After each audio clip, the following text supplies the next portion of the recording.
lose it so quickly.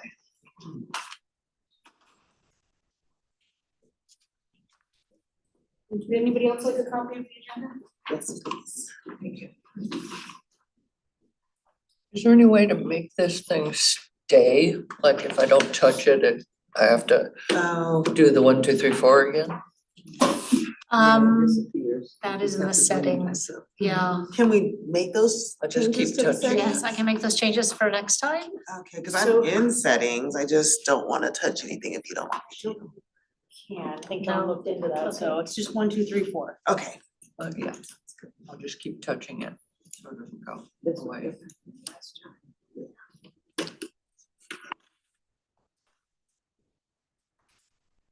We recording? Well, good evening, everyone. Welcome to the November Commission on Equity meeting. I'll call the meeting to order at this time at 5:33 PM. We do have a quorum. We have 2, 4, 5 commissioners in the room and 2 online. So we do in fact have a quorum. So we'll open our meeting tonight with the reading of the land acknowledgement. And our vice chair is gonna do that tonight.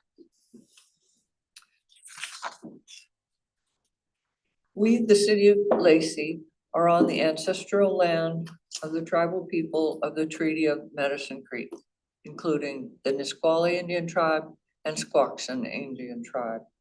We acknowledge and remember those tribal people not recognized today who were absorbed and relocated into other tribes for survival. We recognize the ancestors and their descendants who are still here. We recognize and respect the tribal people of the Treaty of Medicine Creek as the traditional stewards of this land since time immemorial, and their role today is taking care of these lands in perpetuity. We recognize and have the responsibility to call attention to the histories of dispossession, forced removal, and abridged treaty rights that allowed our nation, state, and city to develop as it is today. We recommend that the community members read the Medicine Creek Treaty of 1854. Thank you, Commissioner Clay. At this time, I'll entertain a motion to approve the agenda for today, previous meeting minutes, and the consent items. I'd like to make a motion to approve the agenda and consent items. Okay, it's been moved and properly second. Do we have any discussion? Okay. If not, all in favor, say aye. Aye. Opposed, same sign. Okay, it is approved. Public comments, we did receive 2 public comments in advance of the meeting. Did we receive any other? We received those by email. We have no one in the room today. Do we have anyone online that wishes to provide public comments? Looks like we don't have any guests online. Do we have anyone on the phone? Okay, then great, then we'll move forward. Our inspirational item for tonight comes from Commissioner Hagan.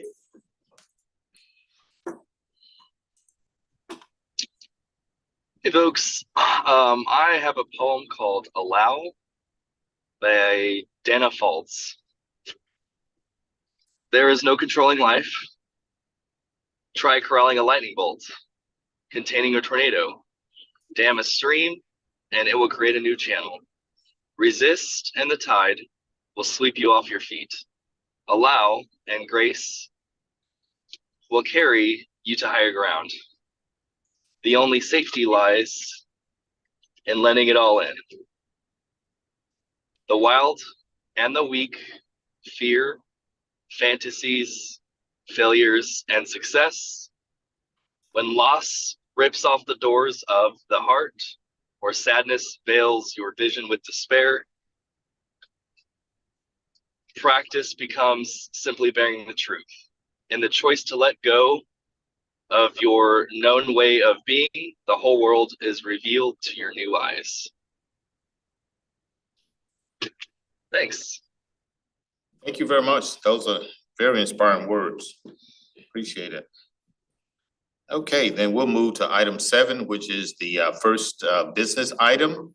And it is the Advisory Board Stipend Program Demographic Survey. Well, good evening, Commissioners. I know you all are very familiar with the Advisory Board Stipend Program as it has come to this commission on multiple occasions. It has also gone in front of other advisory boards here at the city for input, and then finally it went to the City Council for approval. And pending the budget adoption, there would be funding for the program to start in 2024. That will happen in late December. And as part of this program, like we talked about in previous presentations, this is an opt-in program where people who serve on advisory boards like this advisory board, the Commission on Equity, as well as say our Parks, Culture and Recreation Board, our Planning Commission, our Lacey Youth Council, just to name a few, could opt into the program. And if they opt into the program, they would receive a stipend of $50 up to $500 per annual year. So running from January through December for every one of their advisory board meetings that they attended, whether in person or online. As part of this program, we had discussed briefly about collecting some demographic data as we implemented the program. And so what we'd like to review here tonight is a draft demographic survey that we would include as part of the program. And so what we'd like. It's always funny hearing yourself. So what we'd like to do is we would like to review what we have come up and thought these would be really good benchmarks and demographics for us to collect and see if there are other things that the commission is interested in talking about, or if they have questions or concerns about some of the demographic points that we've collected or are going to start collecting. And with that, I'm going to turn it over to Kelly Adams, our special project administrator, who has done all of the heavy lifting for this particular project of creating what we will use if the program moves forward with budget funding in 2024. So with that, Kelly. Thank you, Shannon. So a few just practices that we wanted to follow as we were looking at demographics to collect. We wanted to make sure that we were only collecting demographics that were useful to us at this time.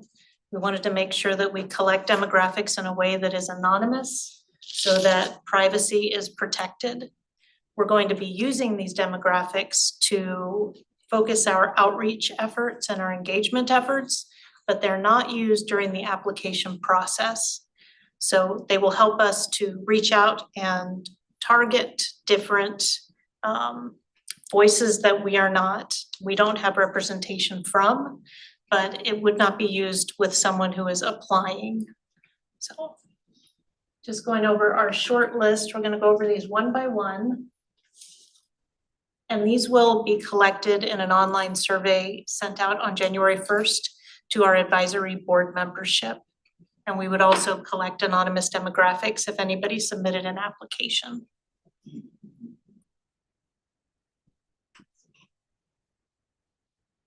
So our first question is, what is your age category? And this is a great example of a demographic question where we've aligned this to the way that the census collects this data, so that when we provide you comparative data with national, state, and local standards, we have an apples to apples comparison. Not all of our questions are apples to apples. Our second is, which best describes your racial identity? And so we have copied the way that the census groups these different titles here. But also you can pick multiple choice so that we can start to mirror the way that the census captures multiracial identities.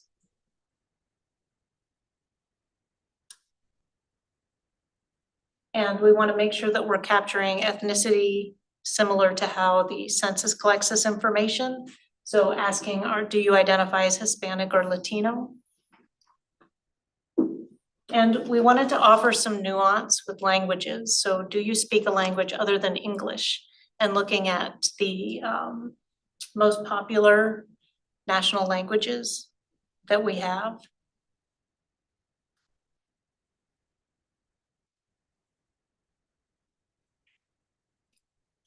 And do you identify as a person with a disability? This is also another multiple choice question.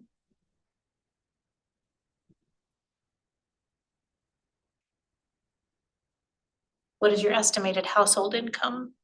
So another aligned to the census. Do you own a home? This would be interesting for a lot of the different advisory boards. Which best describes your gender identity? And so this is a question that really at this time, the census, the US Census Department, they're only collecting this as part of their Pulse survey, which is a newer survey where they're collecting gender identity and sexual orientation data. So this is somewhat of a new territory for census type questions. And then what is your sexual orientation? So for our purposes, we offer two choices. But we can certainly open to options depending on what has utility for all of us as analysts here. And what is the highest level of education you've completed? And veteran status. There's a large spectrum of different veteran statuses, including family members. And at the end of the day, we looked at this question and thought, what is the utility? What are we really trying to understand? And those are our questions that we have in the packet. And I wanted to make sure I gave time for any concerns or questions. So people fill this out as they apply, and then, so there would be an application data, and then there would be the commission members' data. Yes, there'll be two separate surveys. One that will happen annually for serving board members, where we confirm your contact information. We look at would you like to opt in or opt out of the stipend program? And that way we can get you your proper forms for that program if you choose to participate. But there's also a separate demographic survey so that it goes into a completely separate data storage. So there's never an association between the individuals and their personally identifiable data and the demographic data. So the same for the applicants. They'll get two links. One is for the application, one's for the demographics. Have to be really clear that it Yes. was Yeah. anonymous, that part of it. So, And Vice Chair, I think that's a really good point on being very clear. And so Kelly has crafted some language that would precede the survey to let people know, what we're doing and how we're trying to make this as anonymous as possible, what the use of the survey is for as well. And also that all of these questions, the way we have it set up right now, are voluntary. So people would fill out what they choose to fill out. One of the things we're trying to balance is, getting data that's going to be meaningful for helping make future decisions, like Kelly already mentioned, with outreach and engagement. But then also not creating barriers for people to want to participate on advisory boards. Kelly, anything you'd add there? I'm just really excited. I'm excited that we're actually collecting this data so that we know what the baseline is. And that we can look and see, where we need to focus. so where do you capture if they live in Lacey or if they're in unincorporated Thurston County? Is that part of the application? That's part of the application process, because there are some advisory board positions that accommodate UGA outside the city limits. Mr. Jackson. Do you have data for the general population for these questions? Yes, and so the intent is to build a dashboard so that you can very quickly see, here's the national, here's the state, here's Thurston County, here's Lacey, and here's our representation. So in one snapshot, you can look very, very quickly and see what the story is. And that's based on the last census data? It can be based on the last census data. I think a lot of times we're looking at the ACS, which is the census's estimated data, which tries to stay up to date. So it stands for the American Community Survey, for anybody who's not familiar with ACS. And I think just to add a one point of clarification is Kelly has done a really good job of modeling most of the questions after census questions. But like Kelly mentioned, there are a few questions that the census currently doesn't ask or doesn't ask widespread. And so there wouldn't necessarily be direct data for a question like sexual orientation as an example. We could use the pulse data for Seattle, Bellevue, Tacoma, but we would make a Yeah. really clear note of that. We're Lacey, we're not, Yeah. they all be Yeah. in Seattle from. Is it, do you think it's important, just asking, to know who's applying for what, commission or what, We thought about you that. know, how to, We thought about breaking it down, but it's already, and we mentioned this in the introduction to the survey, this is sensitive data that people might not be willing to fill out if it gets more and more. I see, Yeah. you could sort of tell who's. We already have a pretty answering. small population of serving board members, and so we want to make sure we're making this as comfortable as possible. Yeah, that makes sense. Put maybe just a finer point on what Kelly was saying is we'll have approximately, 50 to 65 individuals who are serving on advisory board members. And so that is not a large data set.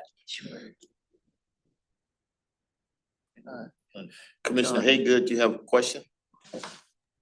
Yeah, I was just wondering if we might find any utility perhaps out of asking demographic family information also. So for example, for race, if we're asking people if they, white, black, Native American, whatever, or if they're a family member of somebody, or they identify as like a mixed race family. And the same thing with asking if they identify as straight or heterosexual or LGBTQIA plus, or perhaps a family member. And that information, I'm wondering, might also be useful if we did the same thing with like the veteran question. They may or may not be a veteran. They may be a family member of a veteran. And I think that information still might be useful to us to like look back and see which family members or which folks are identifying, let's say, as a veteran, and then also how many of them are actually veteran families. Of course, that would be a bigger net. But then we kind of get a broader scope of like what our veterans look like and then our veteran families as well, if that makes sense. I think so. Something that we're trying to keep in mind is also keeping it a modest size. About 10 questions or less is about what people will fill out. Once we get lengthier, and that's not to say that we shouldn't add questions, but once you get over about 10 questions, that's when people tend to, as my children like to call it, noping out, like to nope out. Oh, I just meant like adding an additional bubble. So like for the straight or LGBTQIA question, just LGBTQIA family member, perhaps, or veteran, not veteran, veteran family member, that kind of thing. I think that when we're talking about these various commissions and boards that are really small in number, there's only so many characteristics you can try to reflect in a small number of people. I think those 10, those 10, 8 or 10 questions or whatever gives a rather broad perspective of the population, the people applying. But I think as we start going to second and third levels and tiers of information, it's not serving the utility and the purpose we're trying to get at, I don't think. So I think the level at which we're trying to encourage responsiveness to the questions will get us where we're trying to go. Is it possible to put a box for comments at the end of it? So if someone wanted to add some information, they can. It is possible, Commissioner. I think the one thing I would mention whenever you add a box for comments is then that somebody has to do the analysis on the box and then make some assumptions about some of the comments that are made, but that's certainly something we could take a look into of just a general comment box.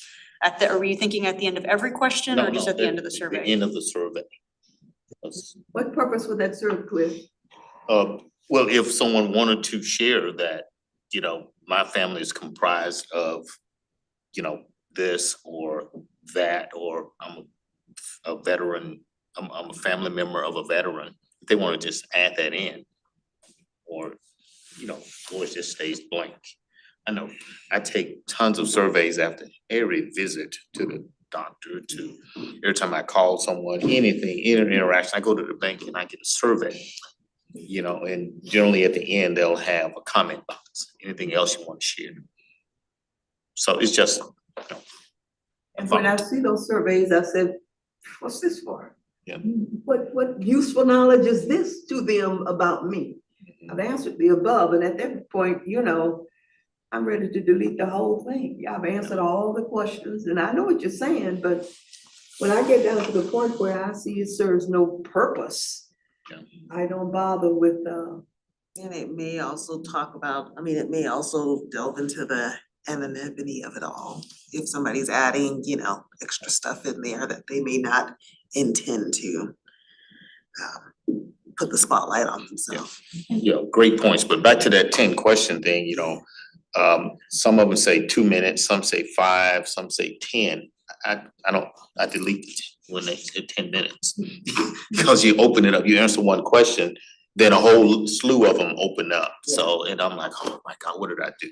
Yeah, like I looked at that last question about the veteran, I'm like, okay, well, how would they capture me? Because I'm not the veteran, but I am a veteran spouse, so you kind of would miss out on that one, you know, if you were trying to look and capture a veteran audience. so what I'm saying is, there are only so many categories we're trying to represent. And to say, oh, we need the spouse of a veteran on this committee, kind of thing, from that point of view. It's endless as to where that would go after you get past a broad category of a veteran, Right. veteran or non-veteran. I'm the great granddaughter of a veteran, or, you know, like USAA insurance kind of thing. Right. So you get past those basic levels, and I don't think the information is as useful for what we're trying to determine. And to support that, Commissioner, if I may, this is an addition to an application or their annual information that they're updating. So there's ample opportunity within the application or within that main survey that we're sending out to capture some of that if that person wants to own that representation. Okay, good. Anything else? I like it, Kelly, I like what you've done. I think it serves the purpose and give us, well, not just us, but the city and all the other commissions as well, the basic information when we're trying to determine if, going forward in the future, we have representation on commissions reflective of the community. That's what we're trying to accomplish. I'm interested in how, once, you know, is there a yearly report? And I'm really interested in getting reports of this nature to come automatically to this committee, to this commission. You know, at a certain time, when there are other members that weren't involved in the setting this up. So that's a kind of question I have. We'll defer to Shannon. Well, commissioners, we're gonna get to a little bit later when we're talking about the draft strategic plan here. And one of the things that we are really wanting to focus on is that accountability piece and having some sort of annual report mechanism. And this was previously identified as one of the benchmarks that you all were interested in seeing as part of the draft strategic plan. So the idea would be, yes, Commissioner Clay, that on an annual basis, we'd be providing some sort of progress report to the city council. But what I hear you say too is something that is accessible to this commission and other community members as well. And that would certainly be our goal. The way we have designed this program specifically, and you know, again, this is the first year if it moves forward pending budget. So, you know, we'll, I think, learn some things as we go along in this process. But the idea is that members would opt in the first 2 months So if budget funding is provided, Kelly, myself, and our city clerk, Alyssa Fontaine, are gonna be going around to various advisory boards and providing an update on how to opt in, how to take the survey, as well as bringing people on board to the civic clerk product, which I know you all are using, but we're gonna learn a little bit more about how to do some electronic voting here in the future on civic clerk, so we'll be providing some more information on that. And then also providing some information just generally on public records and you know, how everything we do here on behalf of city business is public records, so just a refresher on that. But the point of all of that is that, you know, come the end of Q1, beginning of Q2, the majority of individuals on advisory boards should have taken the survey at that point. I do want to recognize that some advisory board members, you know, do come on mid-year as, you know, terms expire or as somebody fills a unexpired term. But I think all of that is to say that we could come back to this group sometime in Q2 on an update to say, here's how the survey went, here's the initial data that we're seeing. The other thing I would just mention too, connected to you know, the advisory board stipend program, is that this is, like Kelly mentioned, a yearly practice, right? So the idea would be that every time somebody needs, an advisory board member would be prompted to opt in or opt out of the stipend program, they'd be filling this out. And that way we could take a look longitudinally at what's going on with this stipend program and our outreach and engagement efforts to really help inform us where we might need to do some additional outreach and engagement, not only for advisory boards, but also just generally for broad city engagement, seeing where gaps are identified. The last thing I'll mention is that, and this is kind of jumping ahead to our last business item, or our next business item, which is the work plan, is that something that has been identified is taking a comprehensive look at the advisory board recruitment process. So looking from outreach to filling out all of the current applications to when terms are running, et cetera, are something that we're gonna be taking a dive into here in 2024. Very good, thank you very much. Good. Okay, our next business item is the community forum, centering immigrant communities discussion. We have Commissioner Hart and Commissioner Sauer. Commissioner Sauer is not with us, so. She's not here today, okay. I do not know where to go with that. So we had our meeting, gosh, what was it? Back in early November, the 11th, I believe. 6th, I believe. November 8th. My gosh. I think it was a really good turnout, even though it was small and intimate. I know that it was mentioned by a few of the participants that they liked the intimacy of it. They were able to open up a little bit more, which was really great. They wanted to definitely make sure they wanted to do it again or plan maybe for a future discussion on the immigrant community. Other than that, it got really deep, I thought. So I enjoyed it. Other comments? Our table was very small, but I've got a lot of information from the people who were sitting at that table. Yeah, I think we were sitting at the same table, right? Yeah. Yeah, that's right. Yeah. Yeah, it was really good. Yeah. And even though the setup was different than what we had done in the past too, I was really kind of uncertain how that would go, but I think that ran really well too.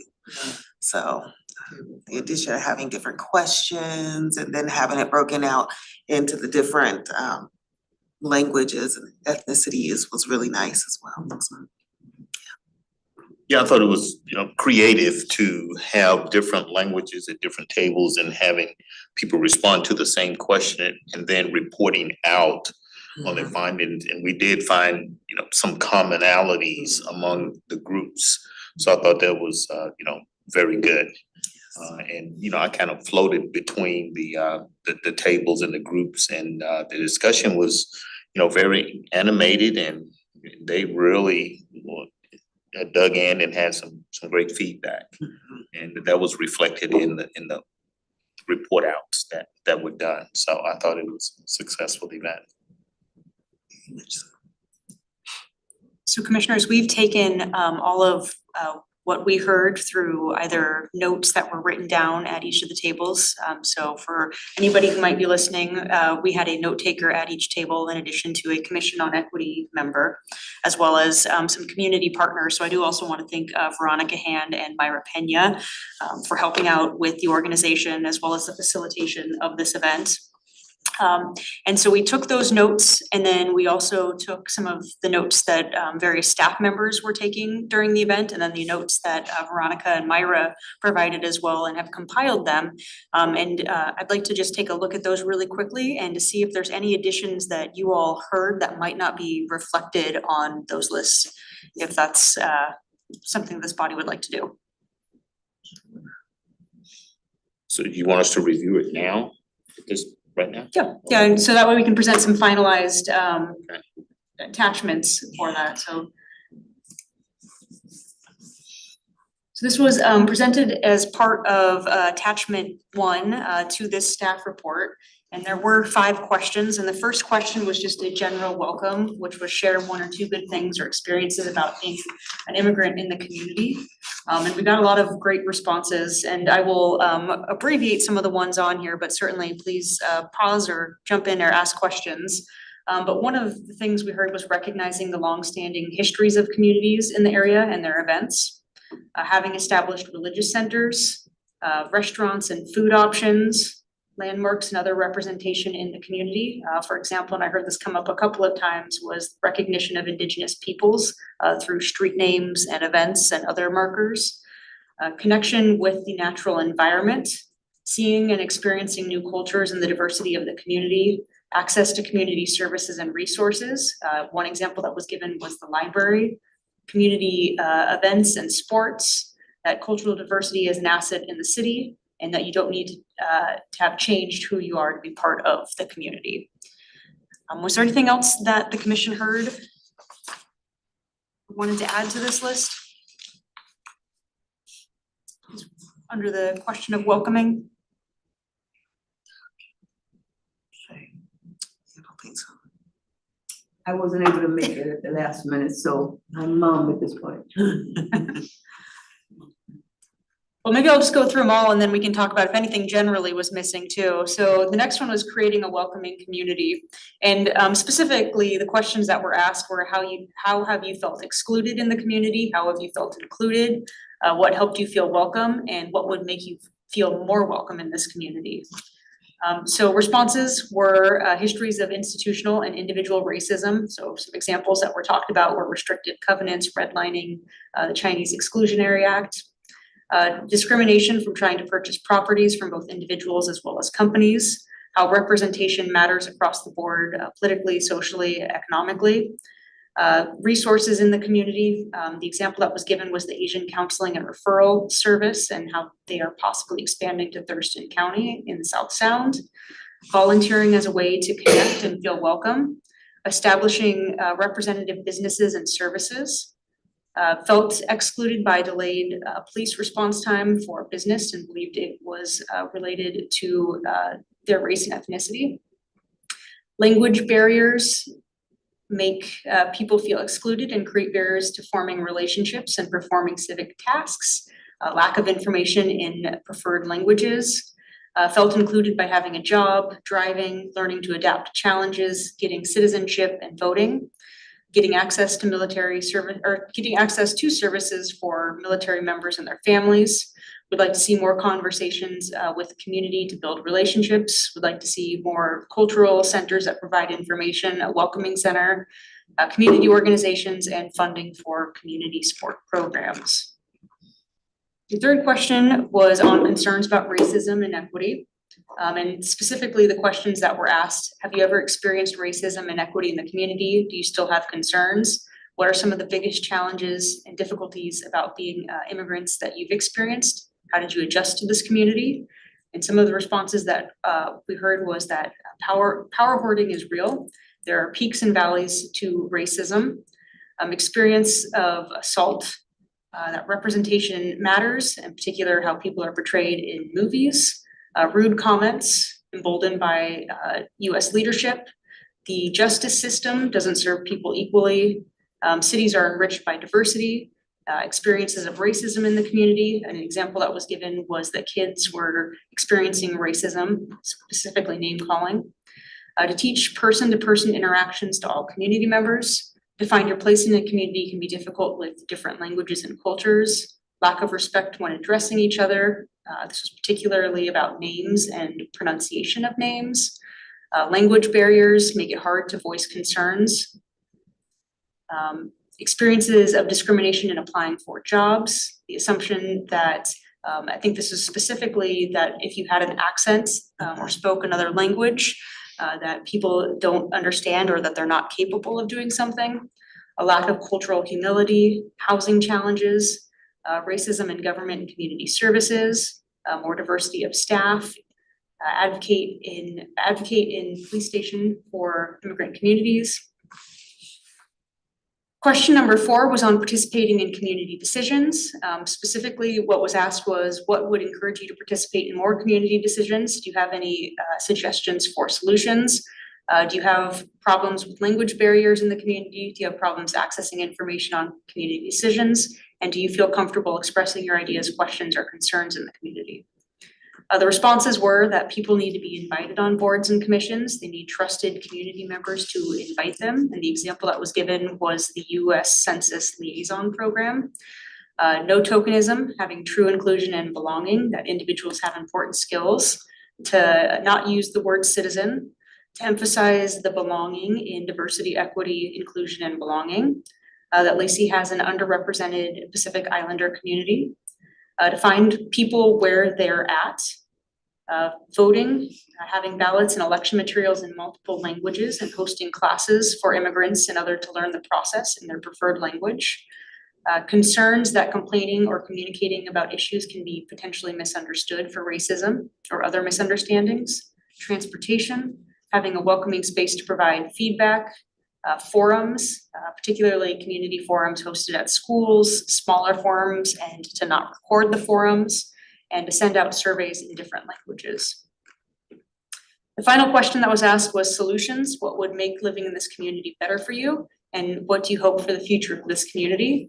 And the responses were true and meaningful inclusion, opportunities to volunteer and to serve in leadership decision, make downtown more inviting, have districts.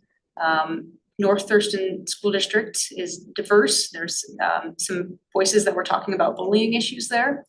A lack of understanding leads to bullying. Military youth are an asset for the community. People can live in a community and not feel welcomed in their neighborhood. More public safety, solutions to homeless issues, creating a multicultural center where a community can come together and learn from each other, and having more forums to continue this dialogue and relate to one another. Improving transportation options, and investing in low barrier housing. So with that, just want to see if there was anything else that you all heard that we should add to the final document of what was said during this event. And there are also, I will mention in attachment 1 in your staff report, some of the notes from Veronica Hand and Myra Pena as well. There was just one little phrase about a welcoming center. I think it should have its own bullet to establish a welcoming center. Lacey. Can you say that again? Welcoming center, Mm-hmm. where, you know, if you come to Lacey, if you're researching online, you're thinking about moving to Lacey, boom, it takes you, say, to a central location with information. Then if you show up and someone asks or you're seeking, oh, we have a welcome center, you go to this location and it tells you all about the city of Lacey, schools, community, athletic facilities, parks. You can get all the information, that a family needs when they move in. Where are the elementary schools, what kind of pre-K options do you have, or childcare, that you have a center with information where someone can go to. Also, I pointed out during the meeting that oftentimes you approach a city or a town, you take the main exit, and it has a sign that says welcoming center with an arrow or something, you can go and get information and find out, some of these things. And I attribute it to, military families, and I experienced it when you move to a different post or location. They have a centralized welcoming center like JBLM, they used to have Waller Hall. I don't know if they've renamed it now. They still do. Yeah. That is the hub. You go there and they fill you in on everything, every aspect of your family. If you have some disabilities and need some special needs, all of that information can be gathered in one location.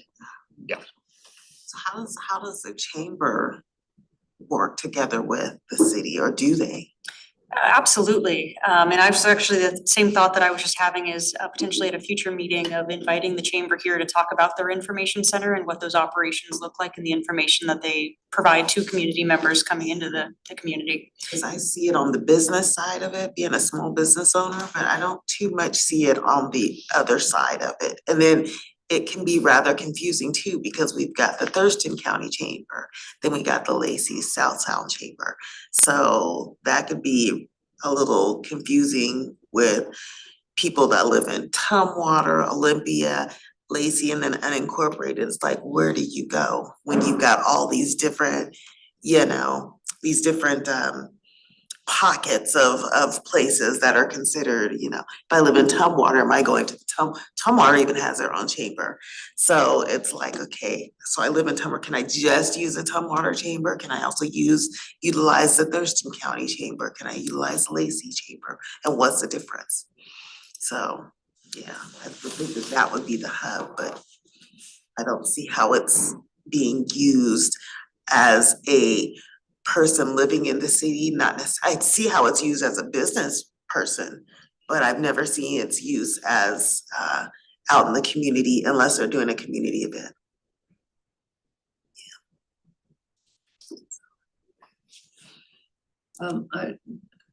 There's one thing that I wanted to capture, and that's somebody talked about communication, and they talked about a trusted messenger. And that you have on the very first response for community participating in community decisions. It was also one on Need the a third trusted one, too. community member to invite, to be in, and invite you, but I just really loved that trusted messenger, that the community trusts the person that is bringing the message. And so we have to develop that relationship, those relationships, the city has to develop those relationships with those trusted members of these communities. And find out who they are, and then it might be a cultural thing too, why they have to maybe almost be like, okay, well, just like how it's the census, everybody knows to fill out the census, or everybody knows that it should be filled out, but I think what they were talking about at our table is some of them are like, no, I may not wanna fill it out because I might be deported, or this, that, or the other, so they, might wait and say, that trusted person in the community is like, no, it's okay to fill that out, and go do that. And I think, trying to find out who those individuals are, to get the information out another way than just maybe a flyer or, hey, everybody knows about this, so you should do it. There's a lot of mistrust out there for whatever reason. So, yeah. And we really heard here and in the Black African American Forum, the need for a multicultural center somewhere, and groups create their own and are creating their own little ones, but I don't know how can the city be supportive of that and help with resources or whatever.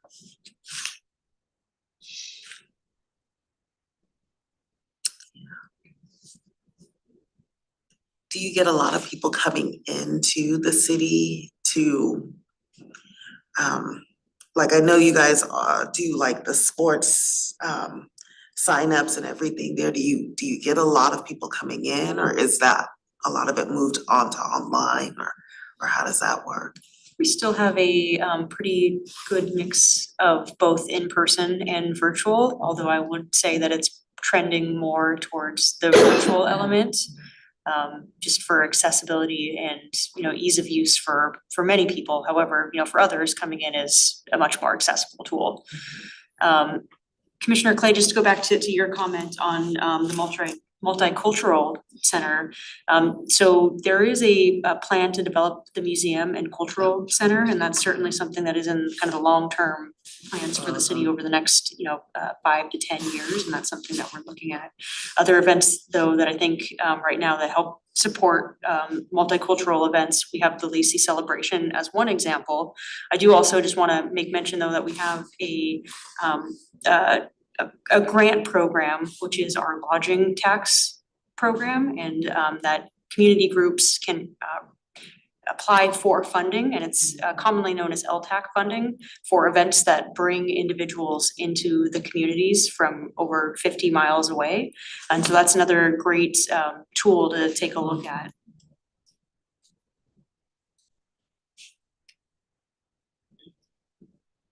Other comments? Commissioner Hedgewood, Commissioner Stolberg, any comments?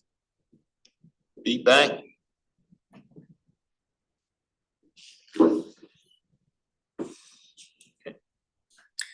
So Commissioners, I've received some really good additions, and I'll incorporate that into an updated attachment 1, and we'll present it back at the next meeting in December, which is on a Tuesday, and I'm gonna mention that again a couple of times throughout tonight's meeting. It is on Tuesday, December 26th, and it'll come back to you as part of the consent agenda with these items that you just discussed incorporated in it. All right, and our final business item is the DEI Strategic Plan Workshop. We've actually got one more, Chair Brown, if I could just take us to the work plan, Oh, I'm the sorry, draft work I missed plan for that one. 2024. Believe it or not, we are approaching December, which means that we are actually approaching a new year, which will take us into 2024. And so what was provided in your packet tonight is a draft Commission on Equity work plan for 2024. I just want to provide a very high level overview of it. This is again a draft, and then something that would be asking for a recommendation for approval at the December meeting to take to the full city council for approval.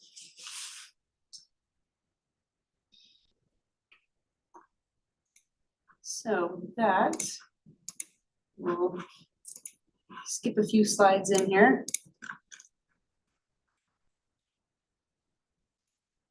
So what's included in the 2024 work plan? There is a lot of things that you have seen before. So just some background on the commissioners and the Commission on Equity generally. I've also included a review of 2022 and 2023 activities. So did not present like I have previously done since the start of the commission, which started in mid 2021, but kind of a 2-year rolling so that you could see all of the work that's been done through that time period. And then a status of 2023 activities and what was actually completed, what remains in progress, and then what is incomplete. And everything that is in progress and incomplete, I just want to emphasize, is rolled over into 2024 for continuation. And then what the draft items for 2024 are for the work plan. So complete, just to highlight a few of them, is meeting with local educational institutions, also local nonprofits, having the forum we did with the Women League of Voters, meeting 3 times with focus groups. So these were largely our community forums, hosting events or participating in events like the Lacey Cultural Celebration, as well as the Juneteenth celebration, taking a look at multiple policy documents and making a recommendation to the city and council to include the advisory board stipend program, the land acknowledgement policy, the corporate sponsorship policy with Parks, Culture and Recreation Board, the Parks, Culture and Recreation Comprehensive Plan, as well as the utility wrap program recommendations. Things that remain in progress, a lot of them are tied to our diversity, equity, and inclusion strategic plan, which is our last business item for tonight to continue on. And you can see that a lot of the items, because we have our plan in quarters, was to continue to draft the DEI strategic plan and work on draft strategic plan with the idea that we were going to present a recommendation at the end of this year to the city council. I've provided as part of this work plan an updated timeline for that I want to review here with you in just a second. Some of the other things that remain in progress are the community liaison programs. And so we'll certainly have Sadie coming back here shortly to talk a little bit more about that and talking about that trusted messenger in the community and how that could provide one potential avenue to getting out further engagement and outreach. Again, the paid community liaison programs, the equity tools, which we started taking a look at and will continue to take a look at here moving forward. Incomplete, some items that I want to highlight is, we didn't host as many joint meetings as we had planned, so we certainly want to roll that over in meeting with our DEI representatives from other local governments. We only held 3 out of the 4 focus groups, but we plan on holding more in Q1 and Q2 of 2024. And then, as you can see, I bolded the ones on the strategic plan again.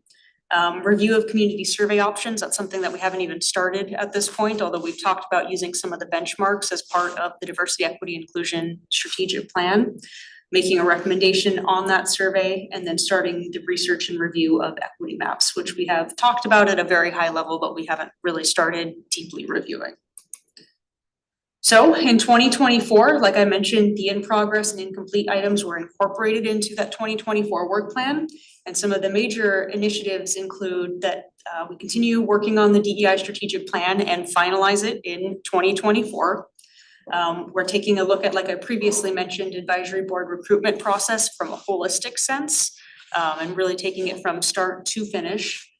Continuing to research equity tools and also equity maps, community liaison programs, community survey. We'll start being involved in the comprehensive plan as our planning commission and community and economic development team start working on that in more detail. And then planning a DEI summit. We do have a potential for space, and so looking probably this time, sometime around this time next year for hosting something like that. And then continued forums and other engagements and events like we have previously, such as Juneteenth. So what's been provided in the work plan is a outline of kind of quarterly. Now, this is kind of tentative as we've learned, and I've seemed to stack too much in there very early on. So what I've tried to do this time around was continue on with a pretty full load in our Q1, Q2, and then as you can see, Q3 and Q4 is a little bit lighter, although there's still lots of meaningful stuff just to build in some extra capacity for things that come up. And I'll use the example of the corporate sponsorship. That was something that was not necessarily on the radar of the commission as we started last year, but did end up taking, some time and energy and efforts. So you can see here, again, the plan is broken out with engagement, the strategic plan, policy items, program items, and then events. The date is wrong in the year column. Thank you. I will certainly update that. I appreciate that and pointing that out on that. So you can see we'll continue to look at the liaison program, work on the strategic plan, work on the equity tools, start that review of the advisory board recruitment process and community surveys, and then planning for the Juneteenth and Lacey Cultural Celebration. So I have a question. So the city is working on a master strategic plan, is that correct? And the equity commission would just be an annex to that plan? Is that correct? So Chair Brown, this would be the diversity, equity, and inclusion strategic plan, which we have created the draft mission, vision, values, and then the goals and strategies. So it'd be just getting us across the finish line with some of the introductionary items, and then also doing some extensive review with the city. So different departments, and then going out to the community broadly, which I know we've done community engagement sessions, but this would be an opportunity to weigh in and see the whole thing at once, and then come back with feedback that we could incorporate and then bring back for recommendation from this group and then a recommendation from the city council. Yeah, but my question is, the city council working on a master plan. Oh, so the It needs to be in comprehensive plan. Comprehensive plan, right? Yes, And this, so do they have like a target date that they wanted to have it done and all the annexes are ready to be a part of it? So the comprehensive plan, this is something that is part of state planning. So we have to do it every 10 years, and so the comprehensive plan will need to be updated in 2025. And so we'll be learning more. So I know Ryan Andrews, the planning manager, came in the last commission meeting and just talked a little bit about what the planning commission was going to be doing, looking for planning commission members. And that is going to be one of their bigger focuses moving into 2024 and 2025 is the comprehensive plan. And I can send out a link to all the commissioners to access the comprehensive plan so you get a good feel of what it is. So moving on to Q2, looking to hold a focus group. And this would be our all abilities focus group, as well as continue on the draft strategic plan, create a recommendation on the liaison program, create a recommendation on an equity program, and then potentially create a recommendation on the advisory board process, continue the comprehensive plan involvement, continue reviewing other city documents as they come up, and then start the recommendation for a community survey option. Participate in the Juneteenth celebration and start planning the DEI summit. Taking us to Q3, it would be continuing to host informational meetings with DEI representatives from other governmental entities, having another focus group, another community forum, and then the recommendation and adoption of the strategic plan, and then starting the research on some equity maps, continuing the comprehensive plan, and then a joint meeting, which I heard loud and clear, was something that the Commissioner on Equity was very interested in doing with the Lacey Youth Council in 2024. And then continuing to plan for a DEI summit. And then Q4, as I said, is a little bit lighter, again, to potentially give some time to catch up on all of those items. But holding a focus group, continuing research of the equity maps, continuing comprehensive plan involvement, and then hosting the DEI summit. So with that, I mentioned the draft strategic plan, and I just wanted to provide kind of a new kind of overview and potential timeline, and we'll certainly take a look at this too with the next business item, but really the idea would be that we're gonna put together and work on some of the other main pieces of the plan for the next 2 months. Go out to review holistically across the city organization, bring that feedback to here. And then once we've integrated feedback, take it out to the community for a general review, and then come back and overview what we heard, and then have a recommendation hopefully coming towards the city council by this summer of 2024. So with that, I'll pause and see if there's any questions on the draft plan or if we're missing anything. I just had this brainstorm of, if we've done these community forums, several of them. And I was thinking in 24, would it be beneficial to have a report out to the community type or event where we host it and we invite in people from each of these areas and say, we had the forums, we posted questions, we got your input, feedback. Here are some of the things we got as feedback, and here are some common themes that we heard. And if there had been some action on some of those, we would provide that. Or if that being, oh, this happened, or the city council took this up, or we've made a recommendation to the city council, those types of things to be like a report out to the community. And that was just a brainstorm on my part. Yeah, I even think that it had been made mention at one of the events, I think it might have been at the LGBTQIA one, where somebody was like, okay, when are we gonna get a report out so that we know, what's happened since we've met? So that would be kind of good to kind of report a little something out, even though we're not quite done yet. Here's what we're working on. So I was thinking, yeah, That's along the lines of this commission's accountability back to the community. right. I'm often asked, what do y'all do? Where do we read about your work? You've been around a while now. We aren't hearing anything back, out here in the community, what you all are doing. Yeah. And so it becomes an accountability measure for those of us on the commission, back to the community and the constituents we call ourselves sitting here representing. So I was thinking second or maybe third quarter, we host that type of thing with a report out. Yeah. Commissioners, I think that sounds like a good idea, and I would also say as part of the next steps, and we'll get into this with the strategic plan, is one of the things we're gonna wanna do is a summary of everything that we have heard up to this point. And so at our next meeting, we'll have the opportunity to take a look holistically at all of our engagement sessions to kind of create what have we heard, where are we at? So I would say let's come back to that at the next meeting and talk a little bit more about what you all would like to see for a report out. Yeah, and would that be, because we're an advisory board to all the different areas in the city of Lacey, would that be within the government part, or is that out in the community? I think they're wanting to see something more so out in the community, not necessarily within here. I mean, how do you square that circle? For them. Well, we're an advisory board to the city council, Right. the governmental entity, the policy makers.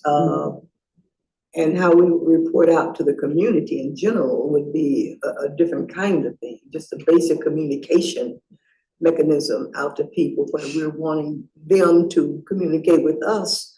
We gotta communicate back, so it's a two-way Right. communication taking place. But if they never hear back from us, what you do with what you heard from us? Right. What you do with that recommendation? What changes have been made per you all's equity duties and responsibilities? So there's a lot of mystery out there about what we do. And it's our responsibility to find some kind of way to close that gap. But the perception, we'll be coming to the end of the first 3 years soon.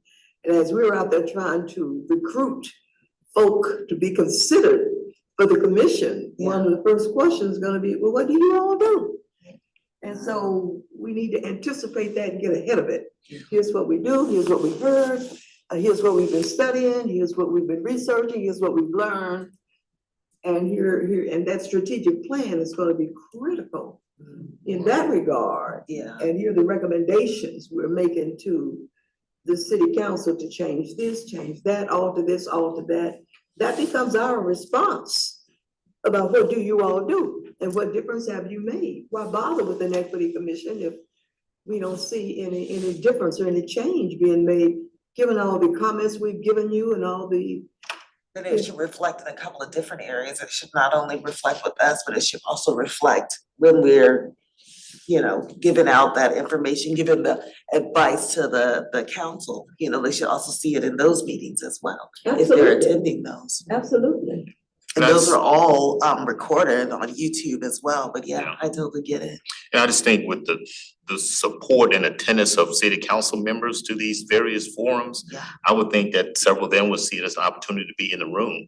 And that too would lead, credibility to what we're doing, having, the city council members there listening to the community directly from the community. Right.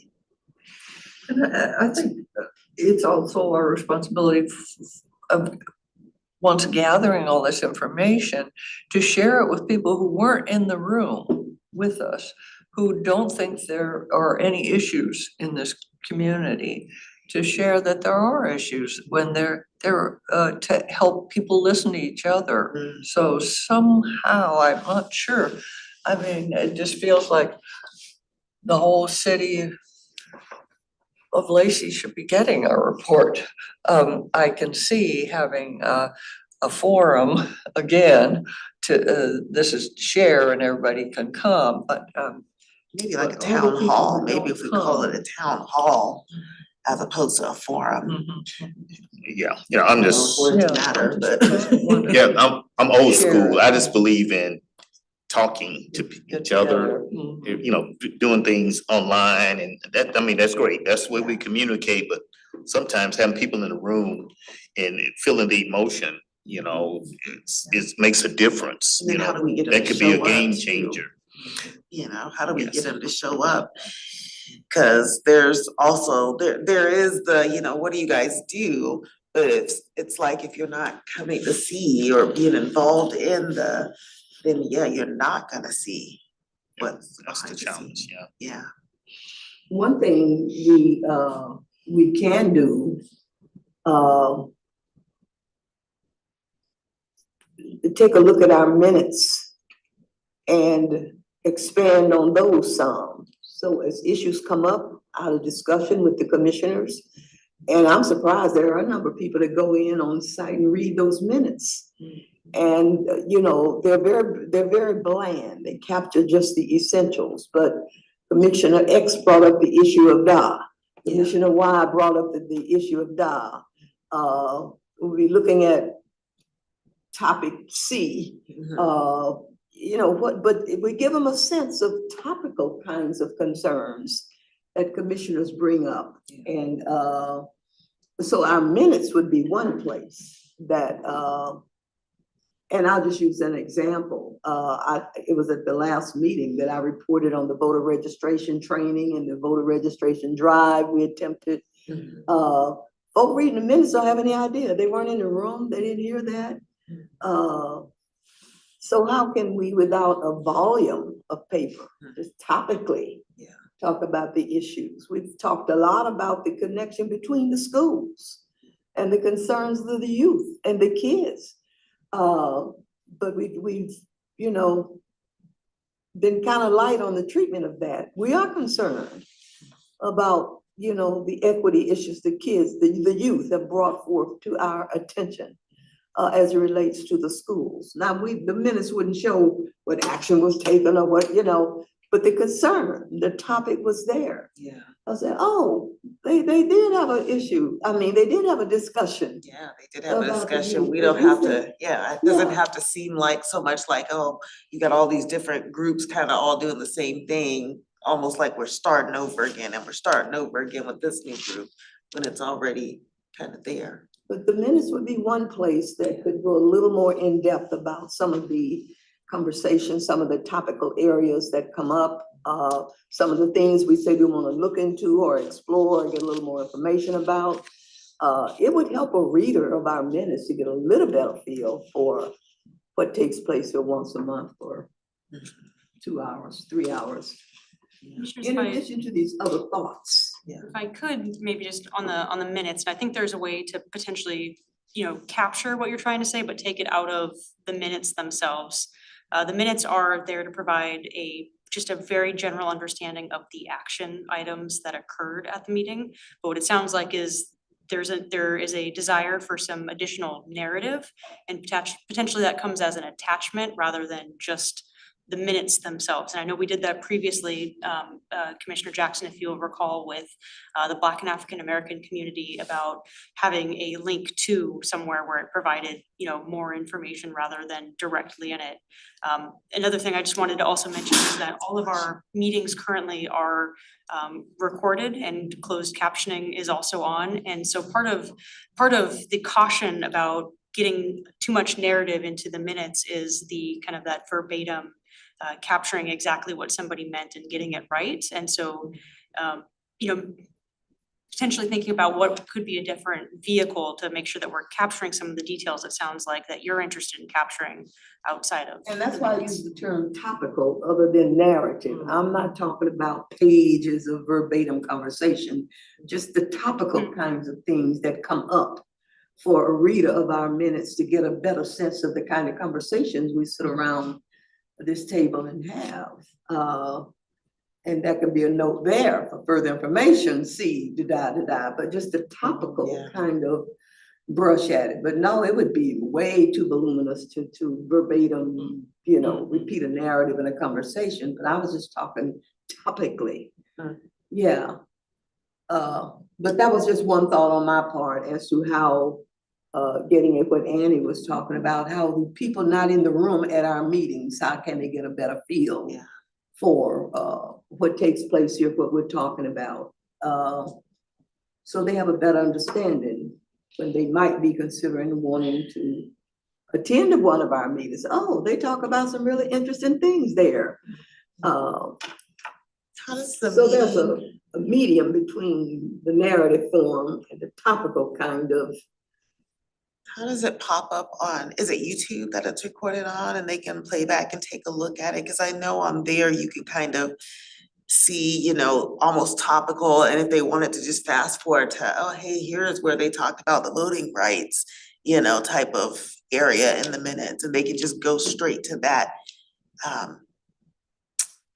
minute in the video. So there's a couple of options that we currently have at the city and one new one that I'm excited to tell you a little bit about. So yes, Commissioner, the answer is we do stream on YouTube and Facebook. But one of the big projects that Kelly actually spearheaded recently with our city clerk, Alyssa Fontaine, was what you all are looking at right now for our packets, and that is Civic Clerk. And that will, like you were just mentioning, it has bookmarks that allows you to jump directly to the segment that you were interested in. So tomorrow, once this meeting closed, if you were only interested in looking at the demographic survey conversation, you could jump directly to that and watch all of those materials and hear the conversation and the discussion that occurred verbatim. The new addition that we have coming up here, and we'll get some more information on it in Q1, is that the city is going to be launching its own TV station. And so it'll be available on a multitude of platforms, but including on Amazon Fire Stick as well as Roku. And so you'll be able to watch it on your television at home. You'll be able to tune in. You could tune into meetings like this tonight. You can tune into the Planning Commission, City Council meeting as well. And you'll also be able to watch it on demand as well. So you'd be able to pull up not only what we were broadcasting at that moment, but if you only wanted to see the Historical Commission, then you could go directly to those meetings and watch that. But you can also do that currently right now with the other mediums that I mentioned, which are YouTube, Facebook, and Civic Clerk. Yeah, and then, so would it necessarily be like what was on the agenda item, or would it be, you know, hey, the voting thing wasn't on the agenda, but they talked about it here? Or no? So the way the bookmarks work is it's bookmarked on the agenda item. Okay. So one other thing, I don't know if I missed it, but did I see a meeting or any engagement with the North Thurston School District for 2024? We don't currently have anything on there. What we have is a meeting with the Lacey Youth Council, because we did meet with the North Thurston School District this year. But that's certainly something we could take a look at putting into and working with North Thurston Public Schools to see if they'd be interested in 2024. It'd be good to Yeah, do that, cause you we know, I had would some think changes. first quarter, I would think we want to meet with them because they will have, you know, more than half of the school year done at that point. And we can talk about those things that he explained to us last year, and programs and all those things that they adopted and incorporated. How is it going? You know, and then provide additional feedback, and they can talk to about incidents and kind of how they handle them, those types of things, challenges that they, you know, have faced. So I just think we should in fact, you know, follow up with them and engage them maybe throughout the year on occasions, not just be reactive when, oh, something happened and it made the news, oh, now we want to meet with them. I think if we do it on an ongoing basis, then we would be able to provide feedback and understanding of what's going on, and maybe give them some ideas on how they could prevent some incidents and things. But there are two levels there. There's the North Thurston School District Administration, and there's the North Thurston School Board. A majority of that board has just been reelected. Well, two elected and an incumbent re-elected. But relationship building. Right. Here's the school board, here's the Equity Commission. So that first water to establish, renew our relationship with the school board. And that the piece you're talking about, Cliff, an update on what's happened administratively with the things you told us about. But we've got We've got an all-female school board coming on board. You all Really? aware of I that? didn't- Yeah. didn't realize that. All-female school board Mhm. with 2 women of color. So, they need to know who we are, we need to know who they are, you know. In addition to what have they been doing on the issues internally and administratively as it relates to the concerns the youth have brought to our attention. So it's two things there. So I would think 1 quarter then, well, yeah, 1st quarter, 2nd quarter, and we decide which one we meet with first, if we could make that happen. Commissioners, I guess I would just again caution that we probably want to have some discussions with North Thurston Public Schools, particularly when we're talking about the school board members. I do want to recognize that this body is an advisory board to the city council, and that the school board also has their own advisory groups as well. So just to recognize the relationships there and the different governing bodies. Well, I think we can ask the question, are you open to, say, meeting with us, and then we could jointly develop an agenda? You know, or if they say, no, we don't think it's appropriate, school board district level, you know, meet with the administrative side of it. But I think we have that conversation to see what they're open to. They may surprise us and be excited to meet with us to share. I mean, if you're doing great things, you should be excited to share it, you know? And then and in sharing, you're gonna share the great things you're doing and things you're proud of and the challenges you have. That's all I'm looking for, you know, those 2 things. And the school board, I would think they would be open to that, and the administration. I think we should pose that question to them and see what their response is. On a different thing, on our work plan, the 3rd quarter, we're meeting with the Lacey Youth Council. That's kind of summer. Something. That is an Yeah, excellent point. so I think we should meet with them soon. You know, in the 1st quarter, really, and twice.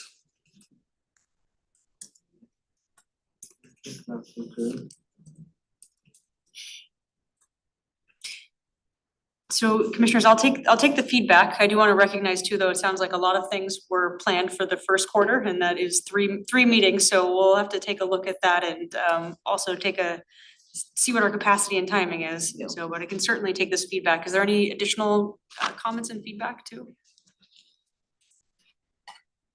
So we're anticipating having the strategic plan completed at the end of the 3rd quarter in 2024.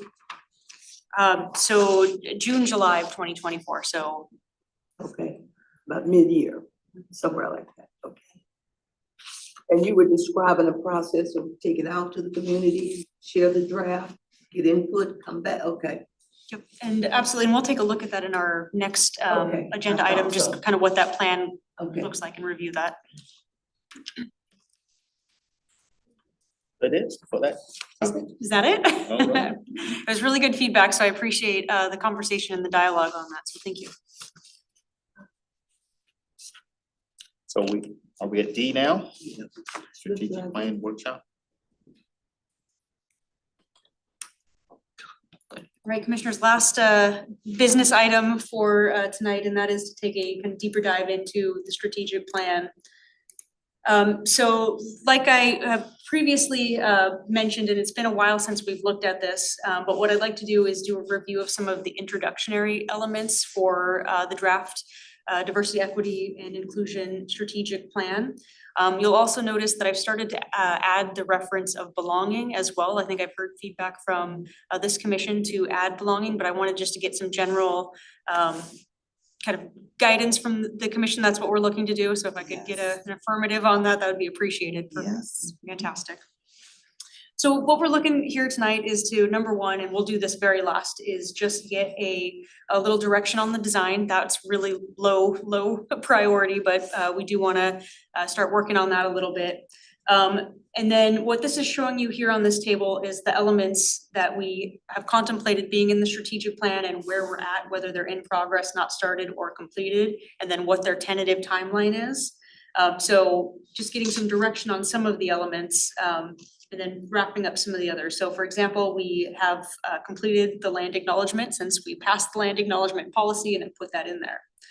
We are working on some of the other items in here, including like city council message, commission on equity message, commission on equity background, which is actually one of the things we're gonna take a look at here tonight.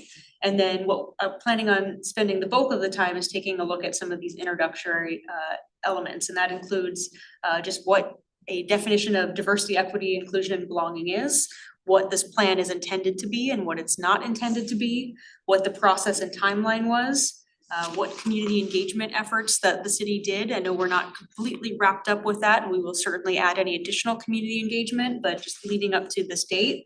And then I think what I heard, part of what you were just saying in the last topic is that the community engagement, what we've heard. And you'll notice this is not finalized at this point in time because I did want to come back in December and introduce this item, taking into account all of the community engagement sessions from the forums to what we held back in 2021 and providing kind of an overview of just some of the broad categories and statements and thoughts that we heard. So we'll be taking a look at the community engagement once we heard a little bit later. Tonight, taking a look at goals and strategies in brief. So this is just a general overview of the deeper dive you've already done on goals and strategies, but to provide a high level overview. What the city's roles are. Again, we've talked about this at length, depending on whether the city is a leader or a partner or an advocate on certain items. And then accountability, benchmarks, and indicators.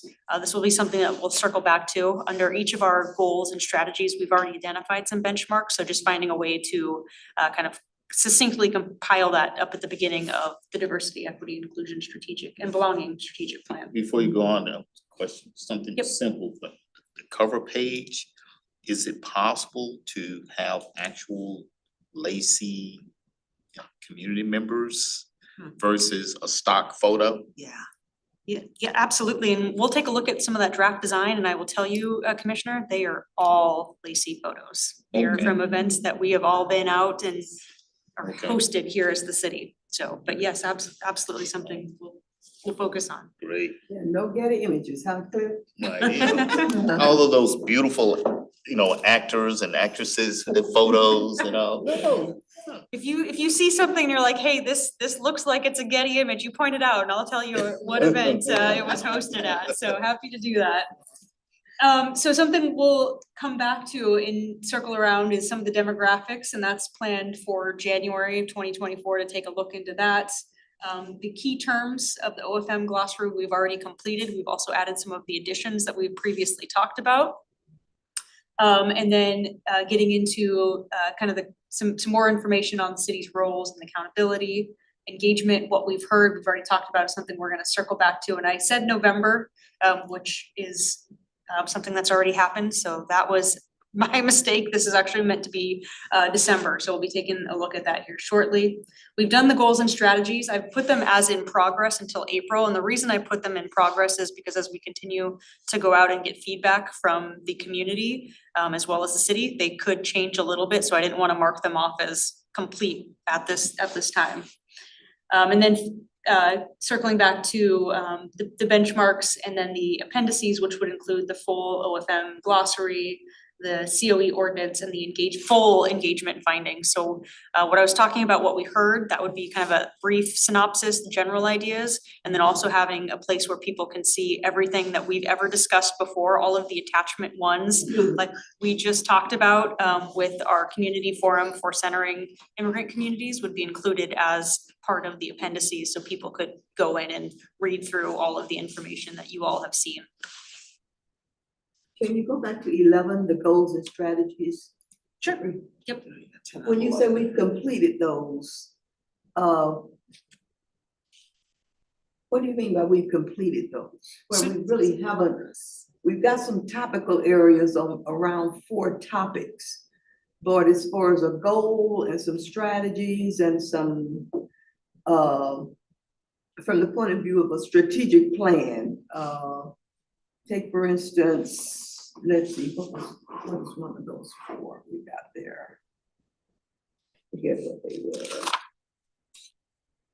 Workforce, I think one of them is workforce or something. Livability, Huh? yeah, workforce, community, access and engagement policies and Yeah, so as livability. we talk about, so we've had the input from the community. We've looked at all this data, we got all this input. So what is the problem statement around those 4 topical areas? And let's say employment, I don't know if that's in there or not. But to say, the current status is, City of Lacey has only 3% of its workforce that's people of color versus 20% of the population is people of color. So the goal become by 2025, we want to see an increase of 20%. I mean, that becomes the goal statement and a benchmark. So I see the topical areas in 4 areas identified. But as far as the goal statement and the strategies to get somewhere, so that here's where we are with the baseline and here are the things the city is doing differently to get to a place, and here's how close we've come to achieving that benchmark or that goal.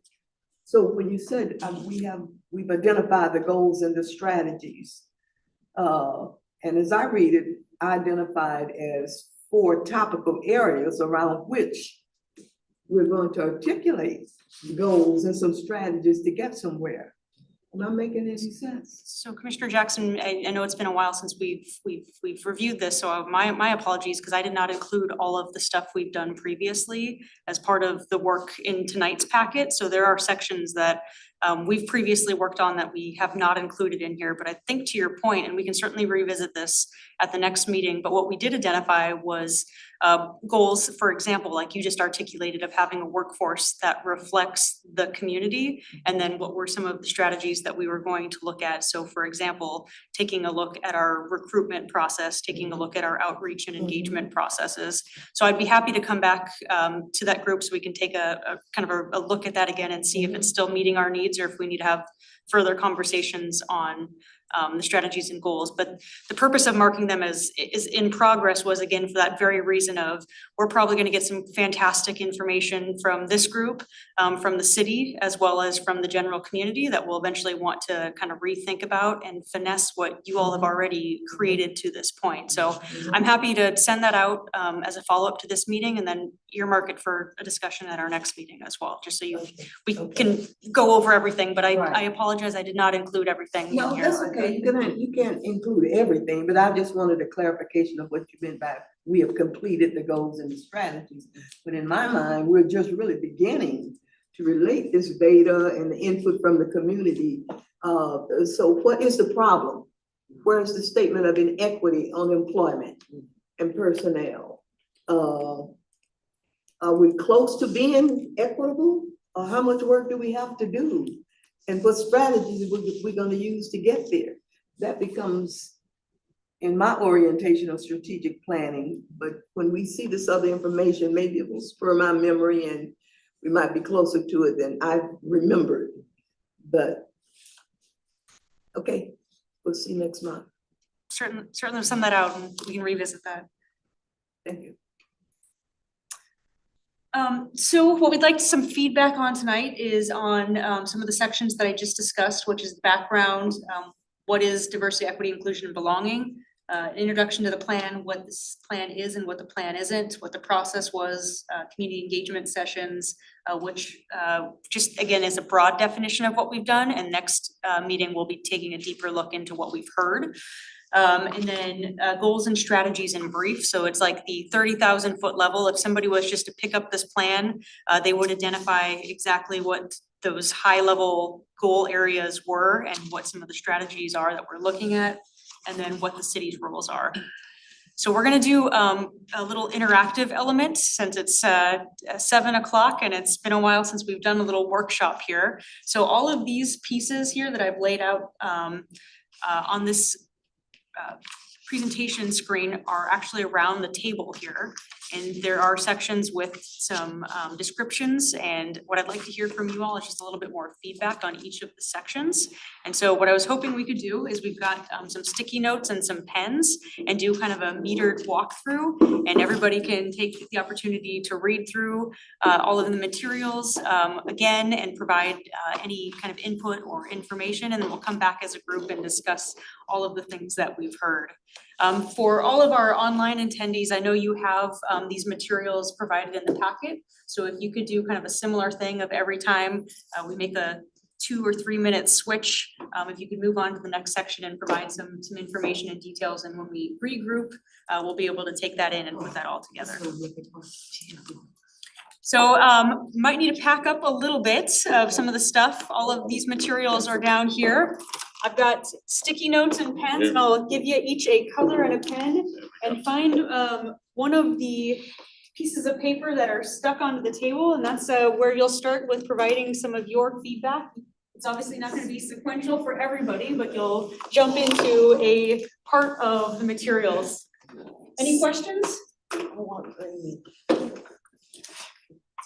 So we'll give everybody 2 or 3 minutes on each one, and then we'll get everybody rotated and moving around so everybody has an opportunity to weigh in on each section.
So Move. why don't we all just wait and we'll all move together, just so Oh. we're not laughing, we're not laughing. Using at the each other. chairs, okay.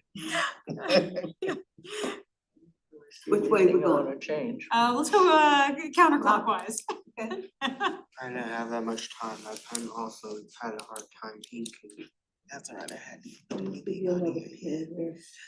It's working now. It just took a while. Yeah, I had to scratch mine a little bit to get the ink flowing.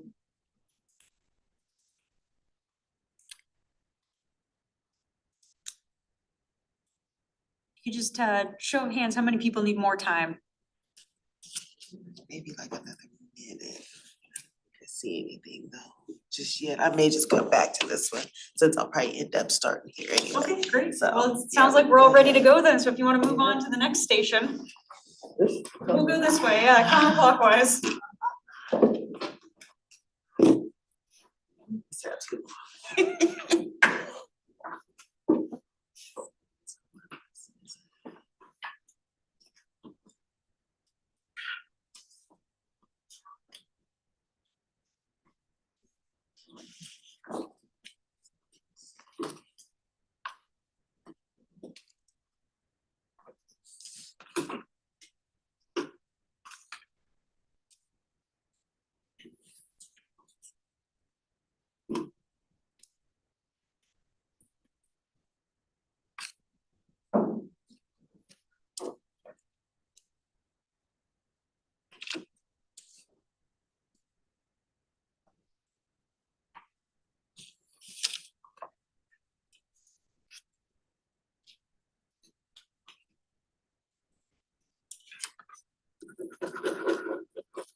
Go with the last minute at this one, and then we'll rotate on to the next one.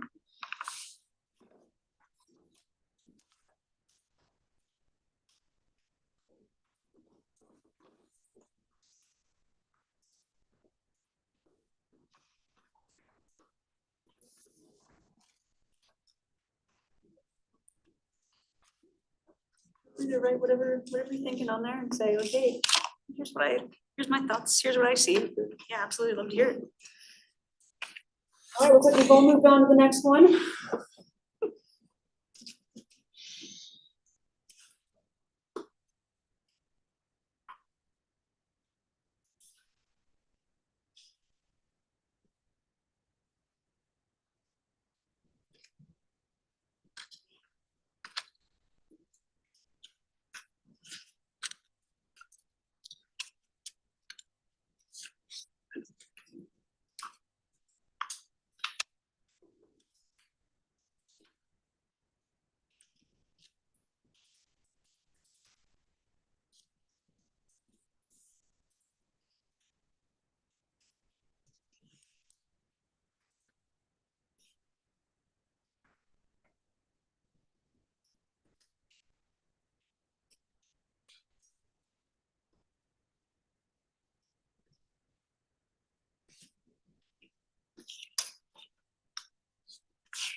All right, looks like most pens are down. Do we still need a little bit more time?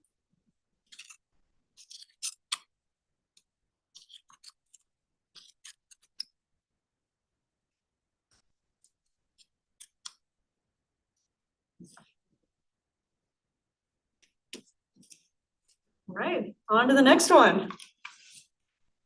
I like seeing all the sticky notes. This is great.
Looks like we're wrapping up on this station, so you all wanna start moving on to the next one.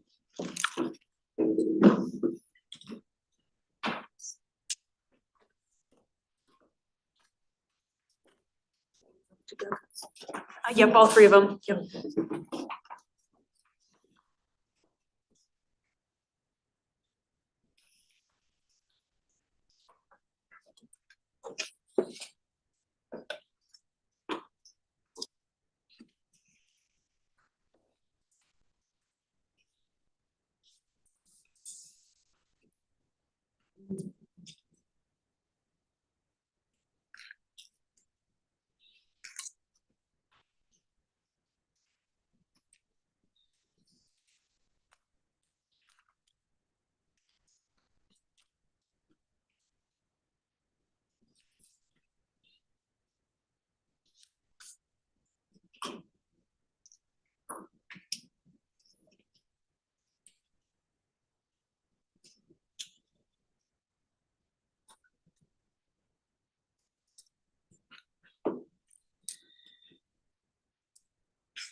Ready to rotate?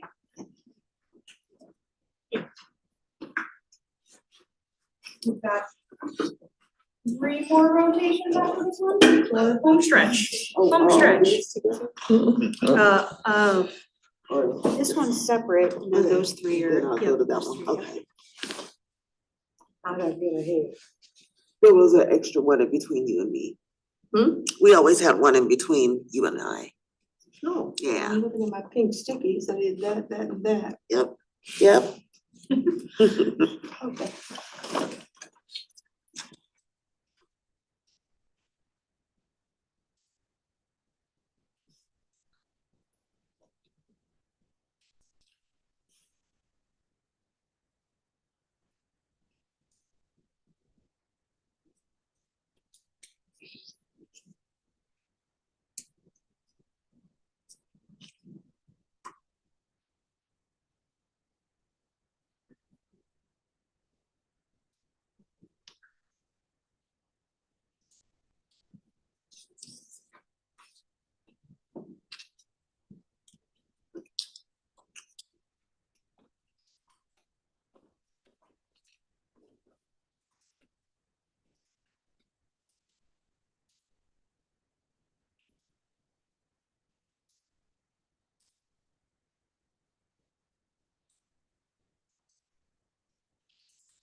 From that cheating.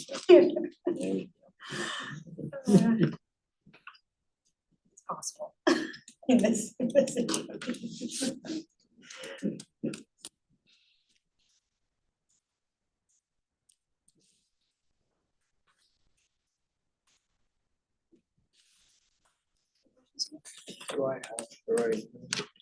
You don't have to put anything if you don't wanna put anything, yeah. Whenever you feel like you want to, you can.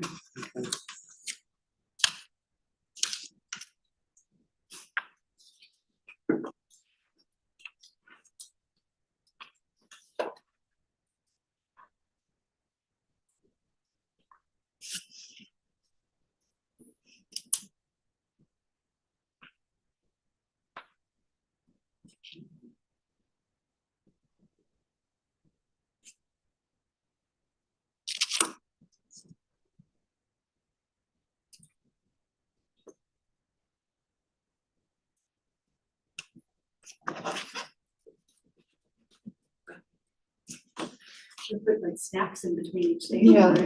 Next time, next time. Right.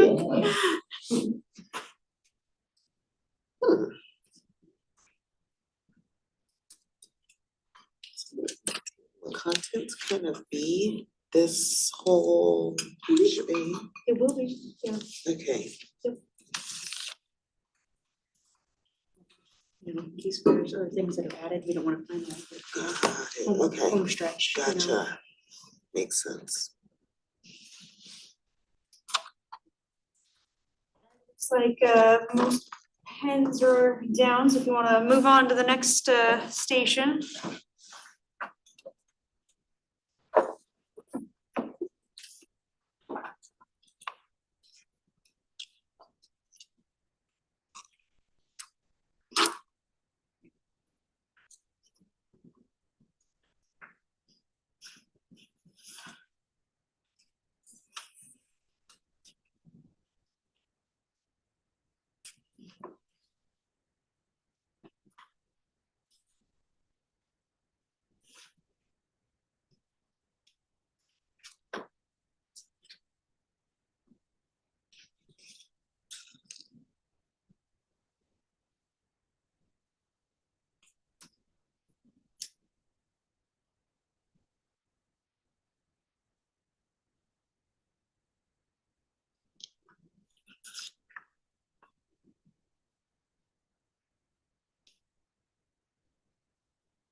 Looks like most pens are down.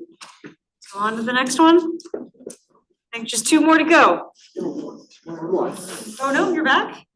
Yeah, we'll be back here in a second, Okay. but I'll probably redo, cause I put nothing on there, I wanted to come back to it.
Right, it looks like most pens are down.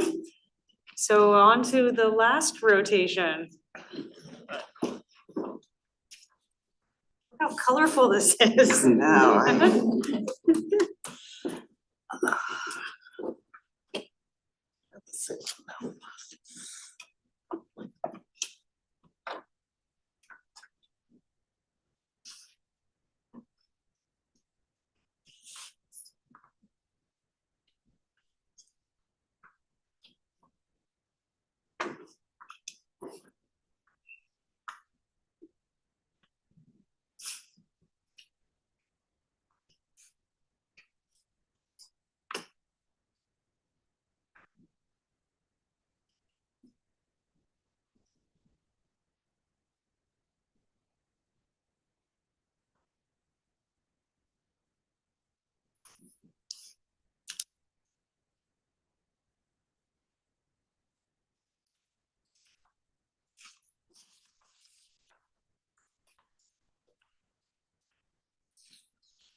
You are done, but you know there was some other sticky note on some other one that you wanted to go add, now that you've seen them all.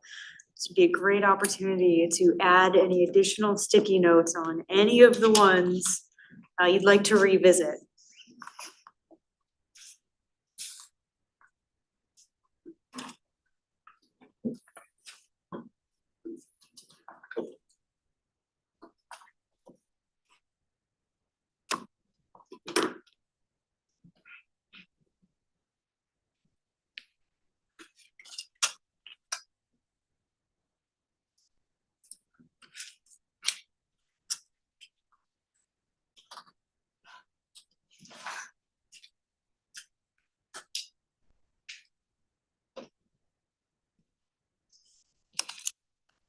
Using a word that I don't know how to spell. my brain felt like scrambled eggs on some of these. I was scratching stuff out. Well, my writing is so bad. Mine is, look, try wearing one of these and being right-handed. Well, at least you have an excuse. Mine's just bad. I told my daughter, I said, great, this is what it feels like being left-handed. She was like, hey. My daughter's lefty. She's the one that she drew my picture of my tattoo. Oh yeah, we had her sign it too. It was really good. She's a really good artist. All right, well, looks like all the pens are down, everything is stopped. So, Apologize for the lack of comments. I think I got quite a few comments here, so I really appreciate it. Glad I came back to mine in the end. I had no clue what to write and I needed to kind of see what some other folks were saying and some of theirs to be able to come back and see if I needed to say something. I figured I don't think I needed to say anything where I started. I'm glad I ended right back here. Well, let me ask the commission, since it is 7:45, if you would like to go and review each section, or if you'd like me to type everything up and come back at the next meeting for further discussion. The second option. The second option, okay. I Okay. will, however, say that when I wrote, what about the baby on the bicycle? We need an option where the lady or somebody has to tote the baby too. So maybe they have like one of those little trailers that they're talking on or something on the back there. Had to be. And you There need, you go. I do. I went down the rabbit hole. Had to get some comic Well, you relief. forgot the buggy with the dog in it. Right? Yeah, See what I right. mean? You pull that around too, yeah. So what I'm hearing from the group is to come back. We joking. I know. To come back, The lady didn't show up at first with the baby, then we don't have to take her through There that we go. and the carrier for the baby. There we So, go. And sidewalks and the little ramp and everything. so I heard one vote for option 2 to come back at the next meeting. Is that the general Oh, I consensus on the group? second, I Okay. second. Commissioner Stolberg, if you could send me your notes and I can incorporate them into the document, that'd be fantastic. And I'll reach out to Commissioner Hedgewood as well for their notes as in addition. The last thing I just wanted to show you really quickly, and this is something we can come back to also. But you talked about the cover page, Chair Brown, and so we did have just kind of an initial take on what the design could look like for the plan, and I just wanted to get some feedback from y'all, and then we can come back and update that also in the next one. So in the agenda packet, we've included full page list and looking of it, but we just mocked up the vision statement, mission statement, and then one of the goals and strategies pages that you all just took a look at here, just to kind of show what different elements could look like throughout the plan. And Chair Brown, I can tell you all of these pictures here are pictures that we've taken in the community, and we will continue to lean on that. You get a photo of seniors, don't forget our seniors. Do we have to go and have them And- sign off on a photo release or anything like that? Photos that are not used for commercial purposes can be used by the city. And maybe photo of military. Police, yeah, and fire. Is that lady on the goals and strategy? Is she in a uniform? So these are just some examples. There's some more pages in the packet that was included, but we'll certainly, I think just for today, you know, I've heard you, lots of good photos, a lot of diversity in the photos, a lot of kind of different events and programs around the community. But design wise, as far as kind of the colors and the elements, does that look like we're on the right track? No. And everybody's happy, yeah, that's good. All right, well then that is all I have on tonight's diversity, equity and inclusion and belonging strategic plan review. So now we have commissioner reports. Do we have any commissioner reports tonight? We've already heard from the forum, so. Okay. Director's report? I just have one, okay, I'm gonna say 2, sorry. I got 2 items. Number 1, I've got thank you cards for Veronica and Myra for helping us plan the community forum last couple weeks ago. These are new cards that the city just created. So if we can get everybody to sign off on that, I'll leave them over there in the corner for people to sign. And then the last thing that I have is just a reminder again that our next meeting is actually on a Tuesday, December 26th. So with that, Chair, I'm done with my report. Very good. And elections will be an agenda item next month as well. So give a thought to leadership of the commission next month. And that's all I have. So at this time, I'll entertain a motion to adjourn the meeting. So move. Okay, it's been moved and properly seconded that we adjourn the meeting. Any objections, any comments, concerns? All in favor? I've got a concern. Who's going to do Oh, that's right. inspirational minute? Next month, that's right. Thank you. That's the holiday month. Yeah, It is.